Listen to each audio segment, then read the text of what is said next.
for your parties. Dropping the hit, kami shararti. Coming to see like a tsunami.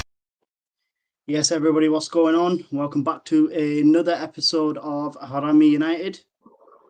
Boys, I feel like it's been a while since we've done one of these. 100%, man. I'm not too sure how long it's been, but I feel like it's been a while, but we're back. Not live this time. Special podcast for quite a special guest today. Somebody we met on our travels up and down the country, who just so happens to be a Brighton fan. And with United coming up against Brighton this weekend, I thought, let's do something different. Rather than hear us three try and analyse Man United and make match predictions and all this, that, the other, let's hear from the other side. Let's get someone who knows Brighton inside out, can talk about things that we can't talk about. And then Stewart popped into my head after meeting him down in Gravesend. And I reached out and he said, yeah. And here we are. So, Stewart, welcome. Thank you very much. And like I said, first question as always, you're a Brighton fan, as we know. What got you into football and why Brighton and Hove Albion? So, simply my dad on that one. My dad's from Brighton. My dad and my granddad used to go to Brighton. I'm from Gravesend, so from Kent, which is a good kind of hour and 10 minutes away from Brighton. So I only ever lived there when I went to uni at Sussex. But I went to uni at Sussex because I wanted to be near Brighton Hove Albion, basically. So that was that. So from the age of 6, I've had a season ticket at Brighton, which, madly enough, I've had a season ticket at four different stadiums at Brighton now. In 36 years. What stadiums have they been? So the Goldstone, which was kind of Brighton's old stadium in Hove, and that was there till dates will be tough, but like 94. I was at David Beckham's first ever game for Man United back in 92, I think, in an FA Cup game. I remember that vividly because I got Steve Bruce's autograph on a programme, so I was happy with that. And then we went to Gillingham, a ground share, because there was a whole load of problems with it was kind of the first of the really bad boards that came into a football club and were asset stripping and, really just trying to run the club down, basically sell the ground for their own profit.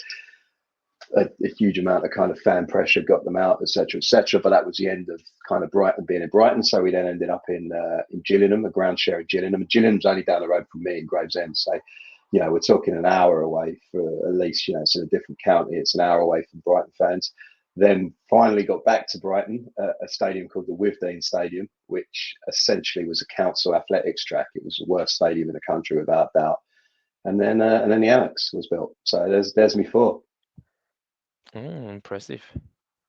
I didn't know Brighton had 4 stadiums, I'll be honest with you boys. Yeah, so something new over there as well. Yeah, no. So you've been from obviously different leagues, then, isn't it? So we've done it. When you started, we've done them all. So I've seen Brighton in every league. We were bottom of the old 4th division in old money back in 1997 in a match against Hereford. That essentially the loser went out of the Football League. And at that time, it was right at the end of this board I was telling you about.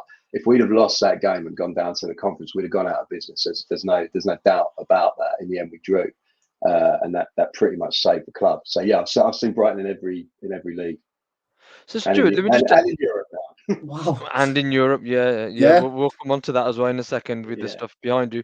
But I was going to ask you, with that, having 4 stadiums, asset stripped kind of board of directors, and now in the Premier League, and I would say Brighton are, if not but one of the most forward-thinking clubs.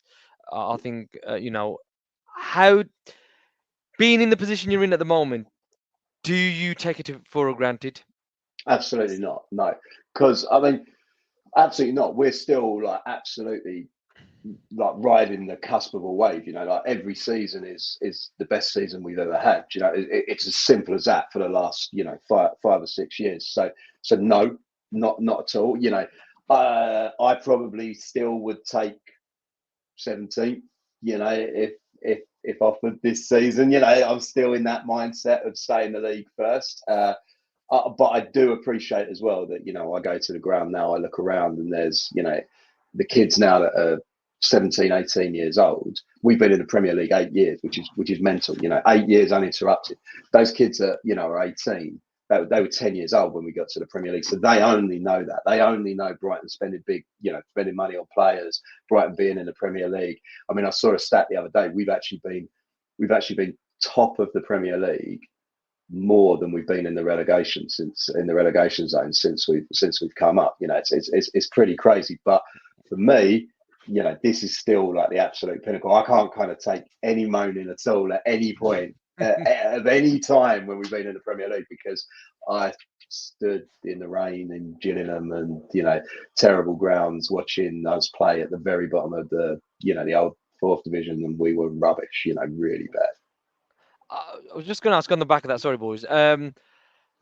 Where do you think you are on that kill in terms of, like you just said, you know, you've probably got more supporters at the moment in the ground who are old school, let's call it for one of a better word, and then you've got the new school. Where do you think? It's a really good question, and it's a question I don't know the answer to. Like often you know, we sit in a group of people at the Amex that have all supported Brighton for a long time. My dad's mates, basically, because I've never lived there, so I don't have a lot of mates that support Brighton because I didn't grow up there. But it's a question we often ask. Like, you know, we look around a 32,000 seater stadium and kind of wonder how many had ever stepped foot in the Goldstone, you know, our original stadium in Brighton and Hove in, you know, what, in the 90s and all the way back to, you know, 1900 and whatever before that. So I don't know is the answer. I genuinely have no idea. But I'd imagine it's not a huge imbalance of, you know, kind of new versus old. I was going to say, no doubt soon enough you'll probably start hearing those murmurs. You know, so if, you know, like you said, you'll be happy with 17th. I can bet you. I don't know about you, but I know what United fans are like, how fickle they are. But I can imagine fans around. You know, you with this success you get, you'll attract this new type of fan. I'm gonna say, whereby, like you said, you've been there. You know, you support that club for very different reasons. But no doubt, you know, I'm thinking of clubs such as Leicester, Bolton, who'd have gone down as well. You know, in the past, where they solidified themselves as Premier League teams, but then they just wanted that bit more, and they got a bit too greedy too quick. Yeah, and I agree. I mean, and you know, there's a kind of age-old thing of new fans, old fans, etc., etc. I think it's slightly different with Brighton. There's no kind of, you know, snobbery about it. You know, like I mentioned to you before, we're a club that essentially ended up homeless, playing in a completely different county, miles away, in the 4th division, right? You got 1,000 fans going along to that. So actually, it's testament to the club that they've managed to get back into their stadium and attract a load of fans. So, you know, it's kind of welcome, as opposed to, you know, nobody's turning their nose up at fans that have come since we've got to the Championship, the Premier League, etc. You know, it had to be done, right? We built a huge, great stadium thanks to Tony Bloom. And you know, you got to fill it, and you need the fans to do that, and the club's been successful to match that, which is great, and that's on the back of not having that foundation before, you know, because it was pretty rubbish. See what pretty Harps rubbish and miles away.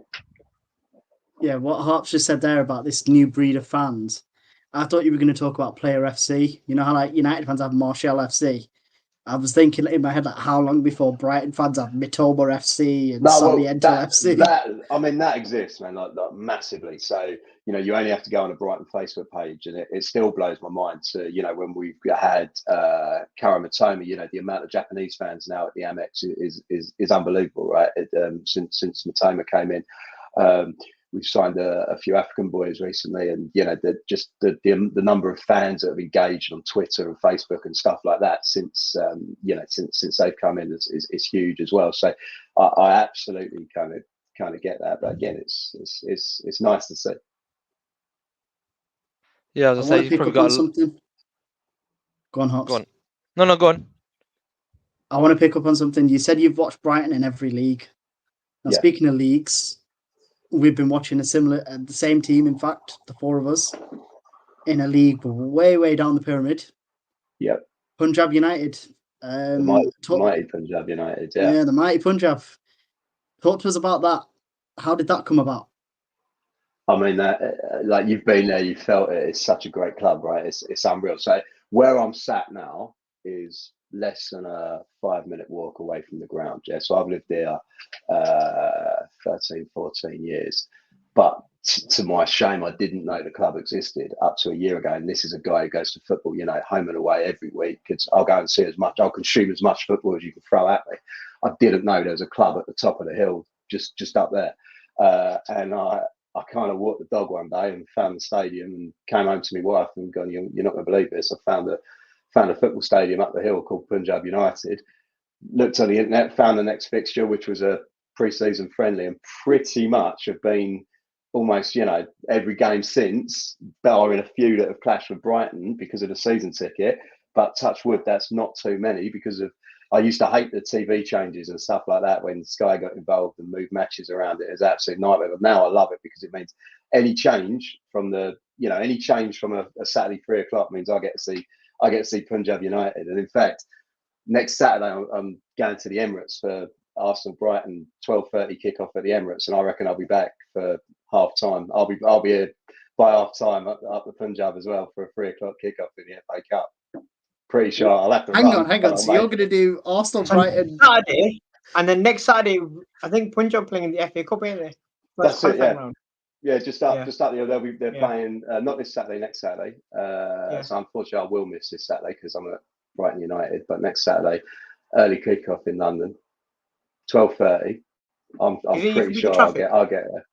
It'll be on the trains. I'm pretty sure I'll be there for half time. If not, I'll certainly be there for the drinks afterwards. That's if you need a lift from the train station, shout me because we'll be at the game. Yeah, nice. I'll see you there. Send me the train station address. And if Brighton are 4-0 up before the end, I might sneak off a little bit earlier as well. Let's hope so. You know what? I was going to touch upon that, and I'm going to bring both Brighton and Punjab into it. But let's start with Punjab because we're talking about them. You're absolutely right. You know, I've played a few clubs at at my level, semi-pros and things like that, and I've never warmed to them for whatever reason. But even just as a spectator to begin with, Punjab, there's just something about them. I don't know. I do know what it is, should I say, because the guys who run that place, I mean, led by Chippy first and foremost, I think, and then everybody connected. I mean, I came a couple of weekends back, and I could not say, a negative word about anyone, even yourself. I briefly met you there that day, but even listening to your story, I didn't realise that when we first we did. Yeah. I've had a bit of a trim since. It's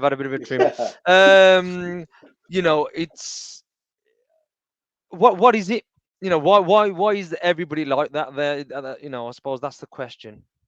It's a good one, right? It's such a good question. I don't know. I have no idea, but it's such a great club, right? It makes you want to come back, though, isn't it? No, of course it does. It makes you want to come back.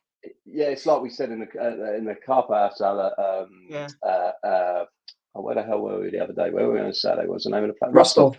Yeah, I went for the football and kind of stayed for the people, right? Because just instantly that everyone's there so welcoming. It's such a friendly club that you just, I walked out of the first game and I couldn't wait for the next one, and that pretty much carries on. You're gutted when there's a like we got now 3 away games in a row type thing. I go to the away games; they're great, but it's nothing like going up the club there and being a part of that community and all the people that are in there. It's absolutely brilliant. Yeah, because what, even the players, they didn't know me. I know these boys had been down, so they'd seen him a couple of times. But even with me, when I was standing, by the changing rooms, they were still shaking hands. A lot of people would either just ignore us, but we know what players are like nowadays. Even at that level, they're somewhat called prima donnas. But you know what, all of them, at least, they weren't standing there having a conversation, which you don't expect them to before a game. But at least shook hands and things like that. So to me, going back to Brighton, and what you'd said, you'd had owners were asset stripping, and they, you got Tony Bloom. Do you think a club is stemmed from that, the way their owner, carries about what they're trying to do, or is it the fans themselves, the players? You've seen it on, on the amateur level, let's call it, and the professional, and you've seen it, all the different leagues. Just give us a bit of an insight on what you might have never thought of it this way, but No, I what probably do you haven't, but I think there's there's massive differences, but probably also massive similarities in both, right? The culture of the club is very much reflected in the people that run the club. Chippy runs Punjab, he lives and breathes it. It's his thing, and he's absolutely fantastic, and he makes sure everybody's welcome. He runs the club brilliantly. Tony Bloom at Brighton. I don't know who's richer, actually, a billionaire Tony Bloom or Chippy or whatever, but basically, I've heard Chippy's running for mayor of Gravesend. he's all right, but yeah. But then you got Tony Bloom, and actually, he is a billionaire. He's super rich, but he's a Brighton Hove Albion fan. There's been a member of his family on the board at Brighton Hove Albion. I think I couldn't give an exact date, but since 1900 something. Do you know what I mean? And his exit plan, when people ask him, is he points to a picture of his kids and goes, "That's that." He's a Brighton fan. Our loyalty as Brighton supporters is really with Tony Bloom, because that guy's put so much money of his own into the club, and he's one of ours. He's a fan, so we're in a really lucky position there. He's got the right people in. The CEO Paul Barber's fantastic as well, and that's created that culture. And I think as well, Brighton as a place has got a kind of open, friendly culture about it, something a little bit quirky as well. And I think the kind of forward thinking that you mentioned earlier, doing things a little bit different, that's Brighton. That's the place as well. And that's why you've got that community, I suppose. And here in Gravesend, it's a very kind of mixed community, open community of real people, and I think that's reflected at Punjab United too.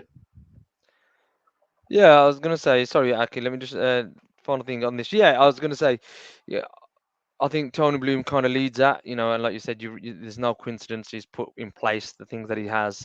He's led from the front, and he wanted success at the club, and that's what you got it.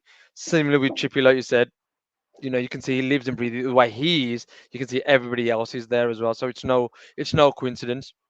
But I suppose, we are Man United fans here. From your perspective, the things that you hear and see, can you see where Man United getting it wrong, or where, there's one thing you'll know yourself. You can spend all these millions. You can spend all these, all this money that was spent on the likes of Caicedo, Chelsea. I always point to Brighton players. There's not many that have actually left your club who've been successful and gone on to a different club and success. I'd say McAllister is one. And McAllister's doing well, isn't he? Dan Burn's doing well. Ben White doing well. Yeah. So out of those 8 years, there's probably, okay, let's say 5. There's a handful of players, but there should be more than that with the amount of players you churn out and you have to sell because of obviously profits and things of that nature. Yep. So, like, can you see? And I've always had this argument that it leads from the top. Aki will say to me, "Oh yeah, but those 90 minutes, not the Glazers who are playing. It's the players who are playing for those. He's gone now. He's disappeared. It's for those 90 minutes. It's those players who are playing." Yeah. But again, bringing your years of watching Punjab United, and then they seem to be getting more and more successful. It's no coincidence again. But obviously Tony Bloom there. Can you see any correlation in that, or am I just talking rubbish? I mean, the differences are huge, right? So United is an absolute beast of I don't know how many millions or billions pound industry or whatever, and essentially Brighton are a community club. Come good, I don't think that's too much of a kind of exaggeration to say. But then also, it's probably not going too great now. But I mean, relatively speaking, right? You guys are still probably going to finish in the top 4. Like you won the FA Cup last season. Things are good, right? But also, I've got to say this: I do like Man United. I've always liked Man United as a club, and there's not many of you lot, Stuart. There's not too many of us, but I think it probably stemmed from Cantona. I loved Eric Cantona. He was my favourite Premier League player. Like when watching the Premier League growing up, like proper rock star footballer. I still think he's the best player in the Premier League. So, but what I was going to say is, I mean, you only have to go back 20, 30 years. I mean, I'm old now, but as I was growing up, you had a club full of kids that had come up from the academy, a manager that lived and breathed it in Sir Alex Ferguson. Do you know what I mean? Like, you were this huge, great beast, but actually, it probably felt like a really good community club, right? At United, must have done. You got a guy in Sir Alex Ferguson that's involved in every kind of level of football, helping people out. I mean, he wrote a 2-page letter once for Brighton Hove Albion when they were struggling. Personally wrote a letter to kind of support and go off, and he, get involved. And you've got the Nevilles coming through and the Beckham and all that. That must have felt great as a United fan. Yeah, probably can happen again, right? Yeah, you I lost think too much faith.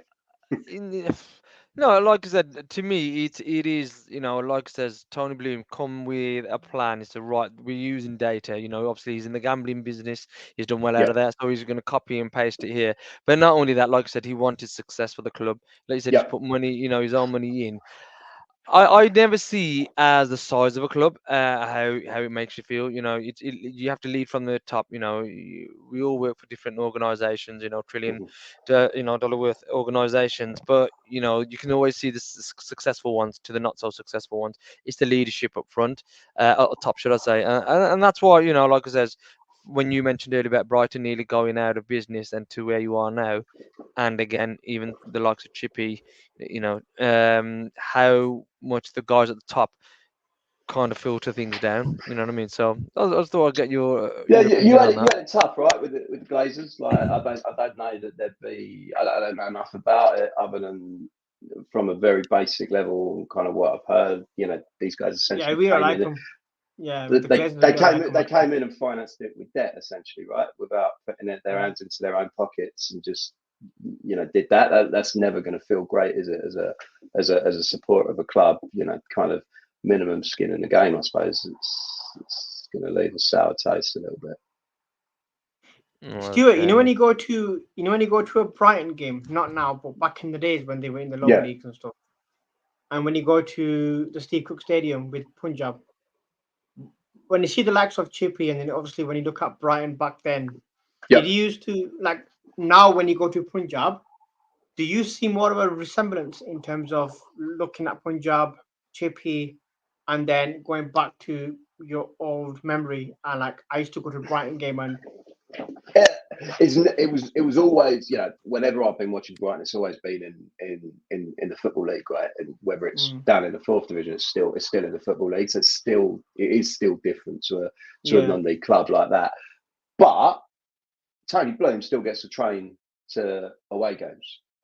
He still goes in the stand every time we play Brentford. Tony Bloom's in the stand, kind of chatting to people and that type of thing.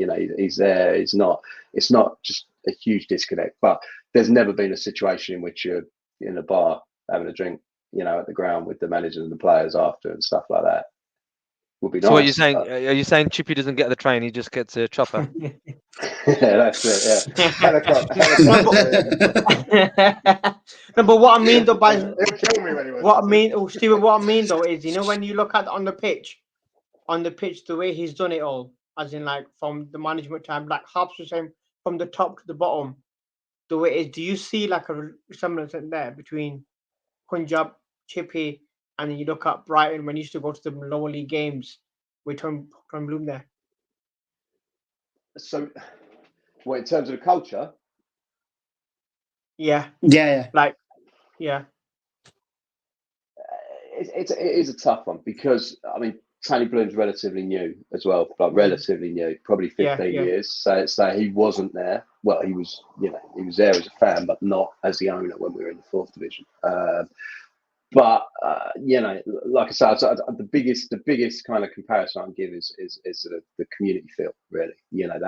That kind of feel of, and when you're in a smaller group, I suppose it's easier to have that feeling of kind of belonging and making a difference and really doing something. So there's that comparison for sure. One thing I want to ask, to link, obviously, there's a quite obvious link between Brighton and Man United right now, and that is Dan Ashworth. Obviously made his name in the England setup and with Brighton and everything, and now he's come to Man United. What can we as Man United fans expect, and like, what were your thoughts on some of the work he did at Brighton?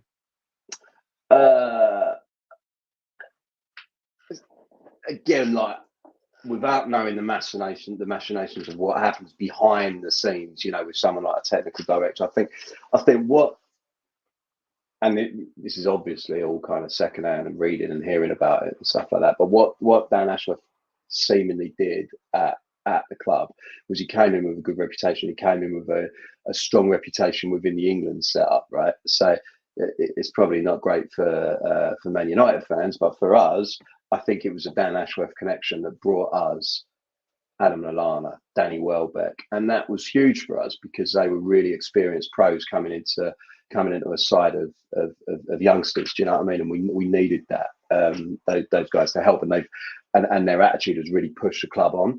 So I think he was pivotal in that through his England connections. In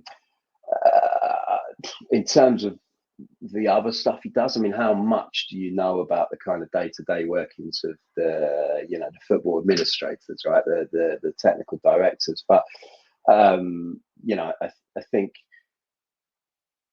he probably oversaw with Tony Bloom.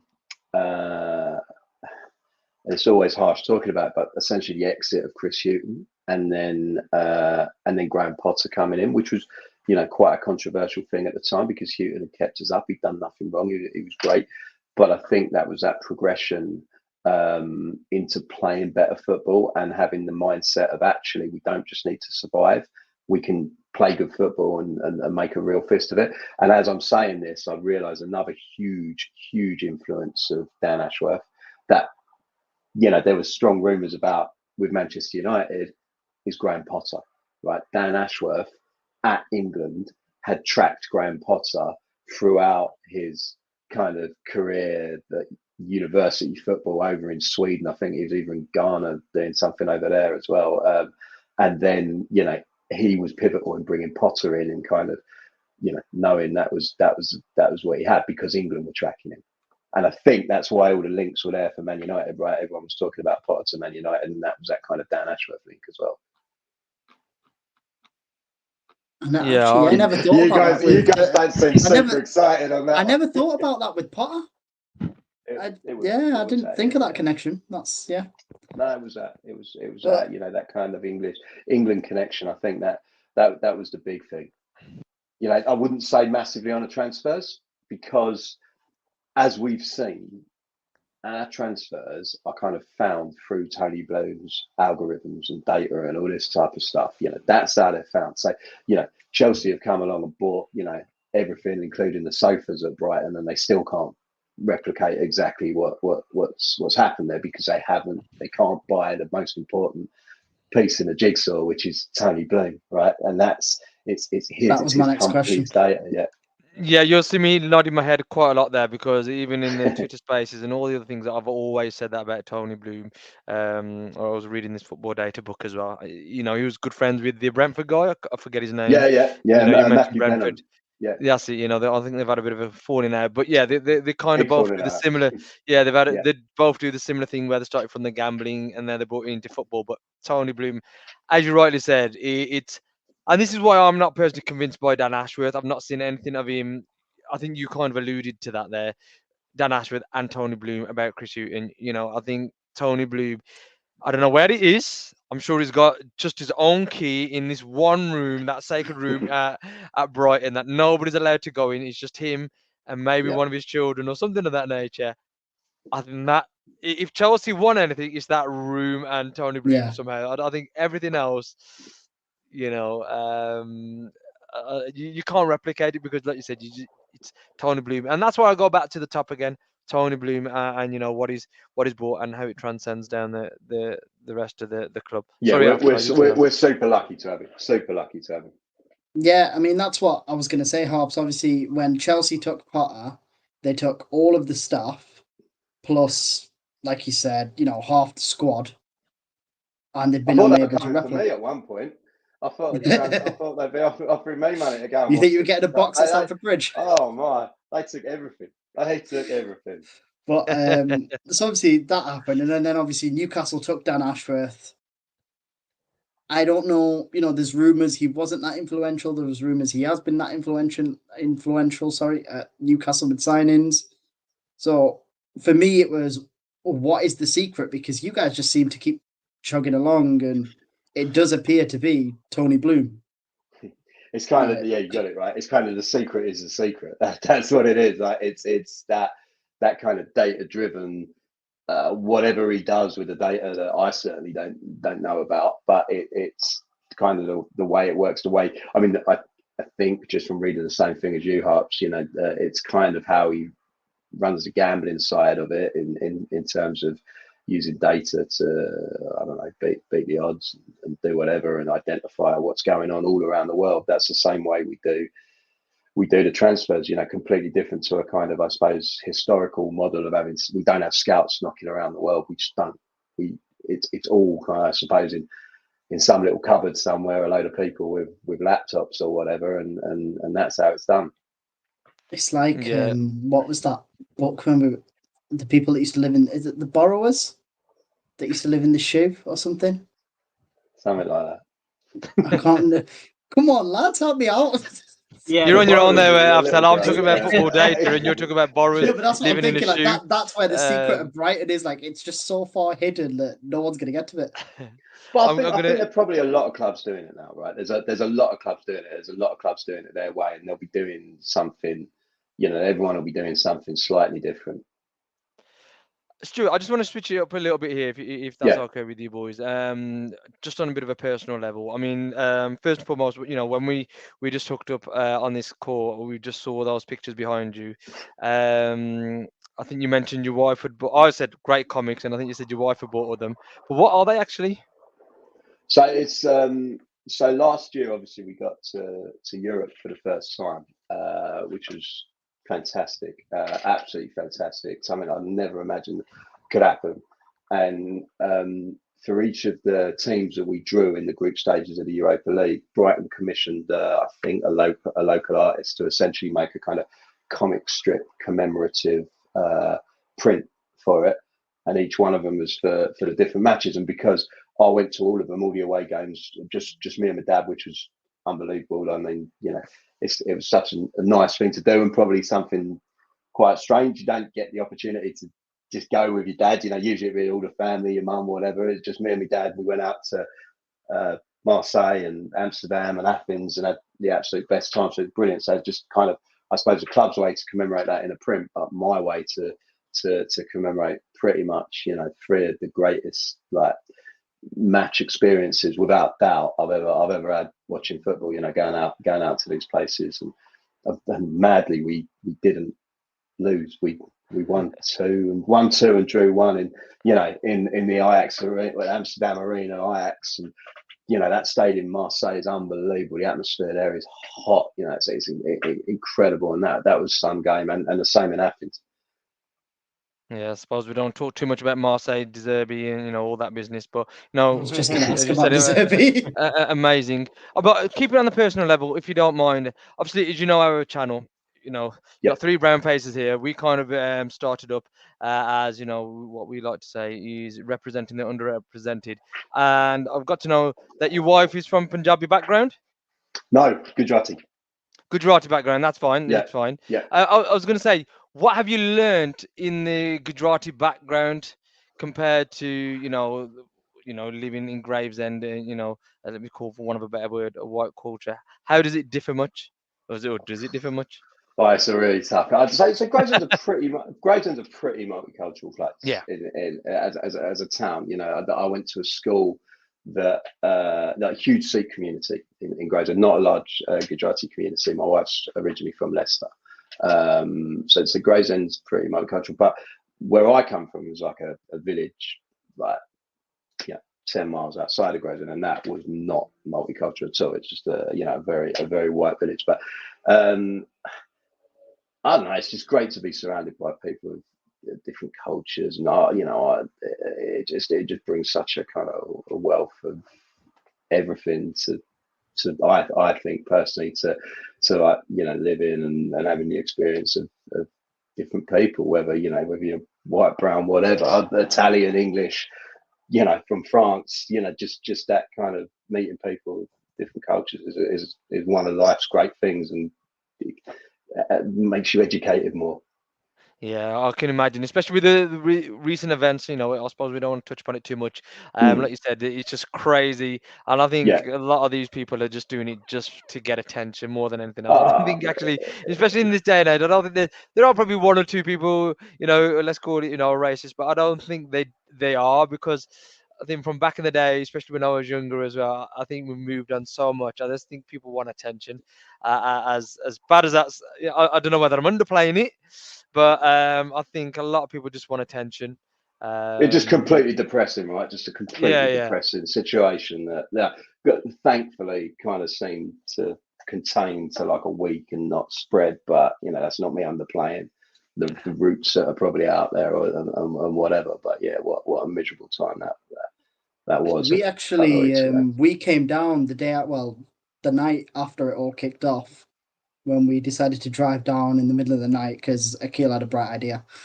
And literally, yeah, so it was that week it all kicked off, and then we went to Bradford, and you went at 11:30 at night, Stuart. He goes, "Should we go to Punjab's game tomorrow?"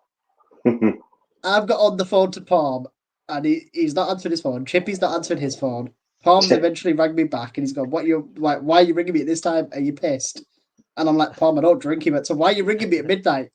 And I'm like, I need you to sort me out. Like, can I get into a hotel at 5 o'clock in the morning, basically, because that's when I got there. And he was like, right, leave it with me. Sorted it all out.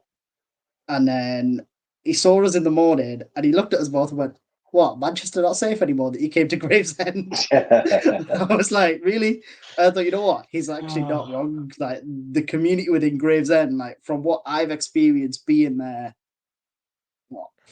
not even a handful of times, I don't think. And it just seems so warm, so friendly compared to other places. I keep pointing because it is literally up there, but like that's up there. That is just a great place. I mean, Gravesend, like every town's got its share of, you know, problems and whatnot. But you know, what we have got is something like Punjab United, which is just, you know, a real great place that brings people together, and like I said, it simply doesn't matter. It's just a collection of people that love football, and there's a, you know, and a great feeling.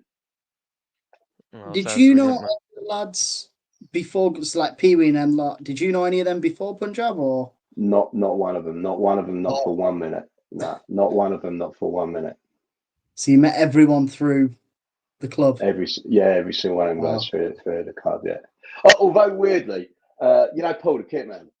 Yeah. So like, I think probably about a month into me going up there and speaking to people, Paul, in, you know, typical fashion of the club up there, invited me back to his house for some food and some drinks after a game one day. And we went to swap numbers, and when we went to swap numbers, I rang his phone, and it was in my phone from like I had him down as Paul of S&T Logistics, which was like his old company from years ago or something like that. So we must have done some business together at some point. But I didn't remember, and he didn't remember me, but he was in my phone. Oh, that's crazy. Fair enough, but yeah, small world, man. But yeah, no one else. Just before we start wrapping up then, Stuart, because obviously we you know, appreciate your time. I mean, let's just go back to the weekend's game that's coming up. You gave us a bit of a stat before you started. I think go on. Yeah, share that stat before we continue. So yeah, it's Brighton have won madly 4 out of the last 5 games against Man United. The only game out of them last 5 was. I'm cutting this stat off at a convenient point for Brighton Hove Albion, by the way, because that didn't get me started on the game where Bruno Fernandes scored a penalty after the final whistle. Yeah. Oh man, that still burns. As someone who's been at football for 36 years, I've never seen a game finish and then basically keep going until United win at that point. but yeah, so we've done well recently. We've done well against United. The one we lost was obviously De Zerbi's last game, the last game of last season, which was pretty tight until the end, if I remember rightly. Yeah, I think we've done quite well in the end on that one. I think, and I was saying to these boys, I could see what you could see from our point of view what we was already planning for the FA Cup final.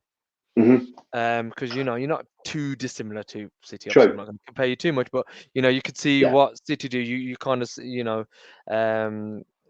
in that vein, and I could see what we were trying to do. So for us winning there, I was quite confident in the end for the FA Cup final because of that game.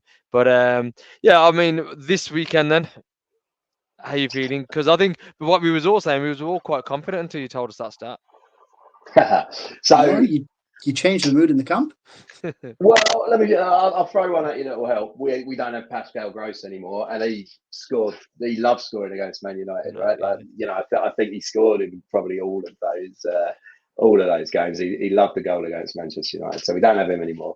I haven't seen. I've seen on the telly. I've watched the friendlies on the telly, and I've watched the Everton game. But I was at Punjab United last Saturday, not at Everton, so I haven't seen Hertzler's team in the stadium yet. So I'm excited for that. But I don't know.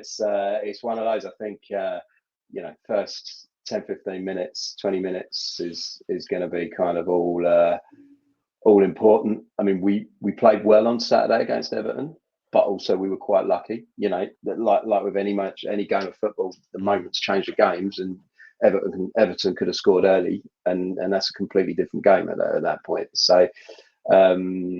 The signs are positive. Some of our new players that we've got in are looking really good. They're looking exciting.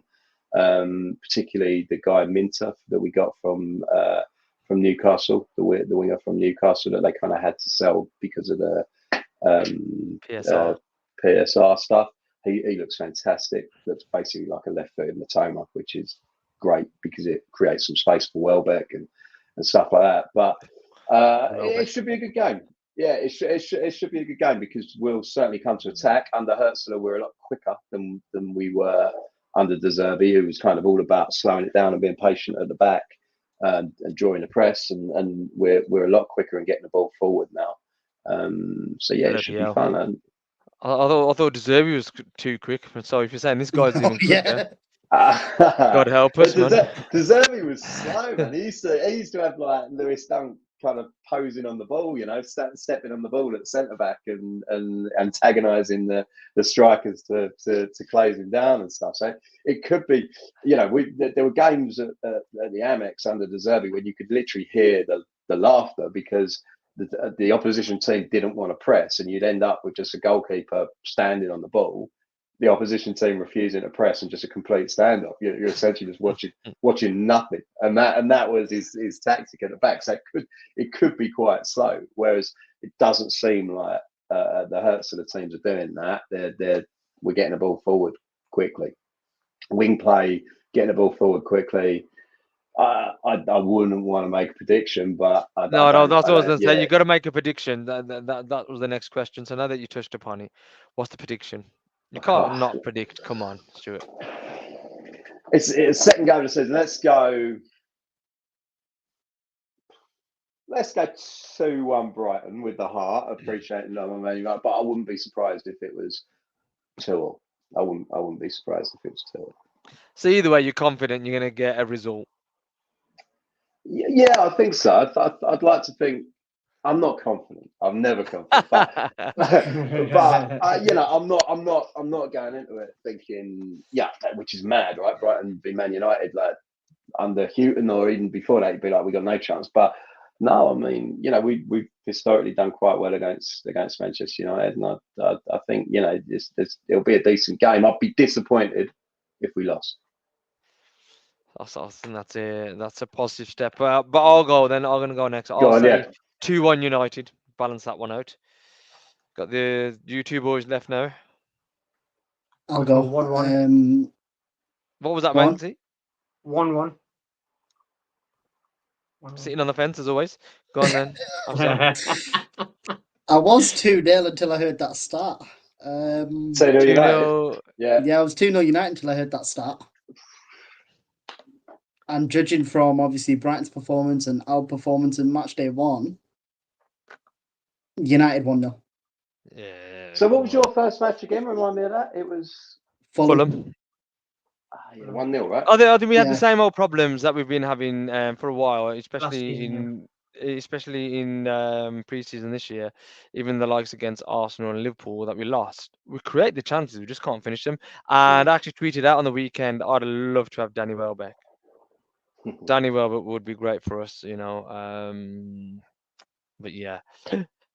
Stuart, then just finishing it off. I'm just gonna have some quick fire questions for you. You know, again, obviously, you know, with you mentioning your wife's background and your background there. Okay, so just before we finish off, then, quick question: English breakfast or Indian breakfast? Indian breakfast. Indian, yes, with the beans and things like that. Yeah, with the I get milk and all that business. like Yeah. a toast or something like that. Man. All day. A English style wedding or an Indian?